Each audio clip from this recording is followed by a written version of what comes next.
Facebook friends. Good morning. A little vertical hope today from Faith Builders Ministries. I was in 2 Corinthians 5:14 where it says, Christ's love compels us.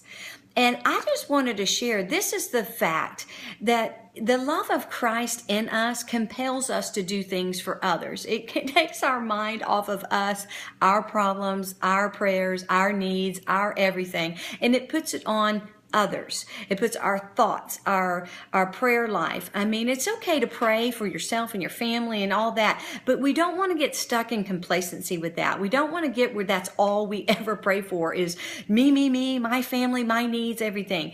And in 2 Corinthians 5:14, it says the love of Christ compels us. That's what compels us. I remember one time I went to the animal shelter to check on something with my daughter. And when we came out, there was a lady with her head down on her steering wheel, and she was just sobbing.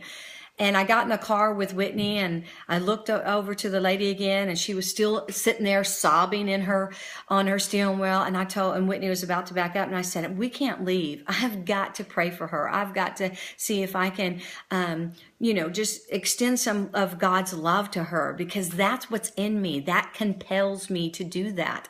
And so, I just had her not back up and opened my door and tapped on the lady's window, and she rolled it down. And she was just a-crying, and I said, is there anything I can do for you? I mean, what's going on? And she had said that she had rescued a cat, and then after rescuing it, she ended up having to put it down. And she just had put it down, and it just broke my heart, because I've lost animals before, and I've had to put down an animal before, actually two, and it is just heart-wrenching. And so I just said, can I pray for you? And she just looked at me with her big teary eyes, and she said, yes. And then she went on to say, I can't believe that you would stop and pray for me. But that's what we should be doing. We should be shocking people with the love of Christ. We should be praying for strangers.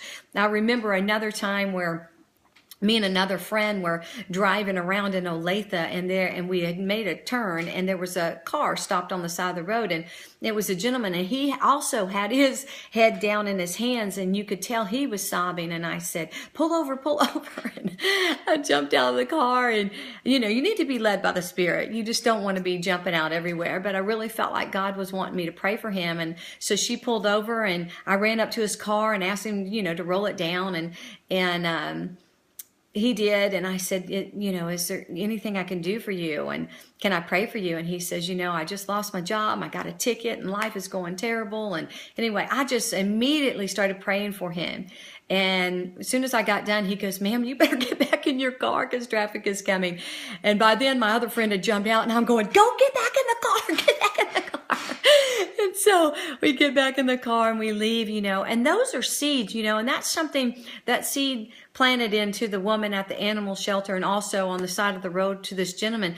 I may never see the fruit of that seed, but you know what I know? I know that love compelled me to get out. Love compelled me to get out of the car and do something.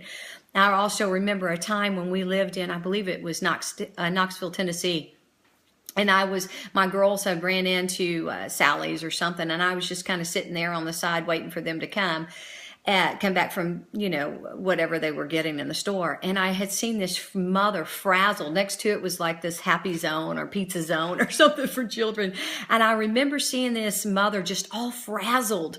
And she was walking, and she had one child pulling on her, and the other child knocked her drink out of her hand. She had leftover pizza, and she just looked disarray.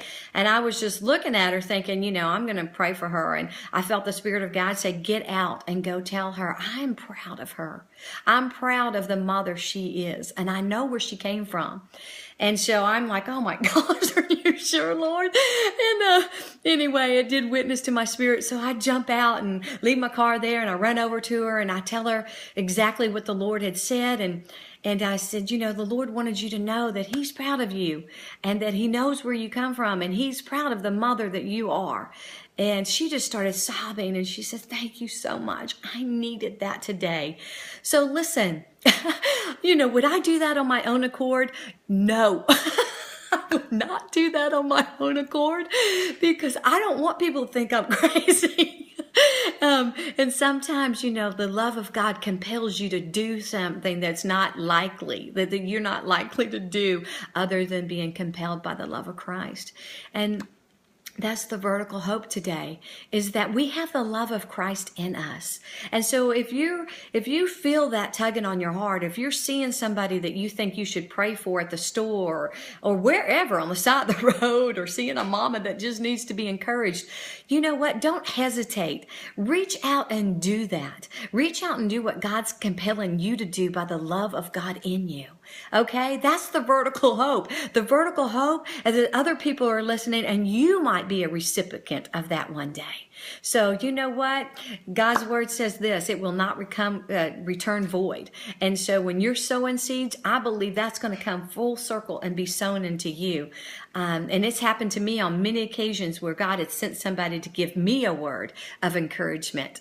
And I believe that's just absolutely from the seeds I've sown have come back full circle around to my life. Is that why I do it? No, I don't do it so it'll happen to me. I do it because love of God compels me to do it.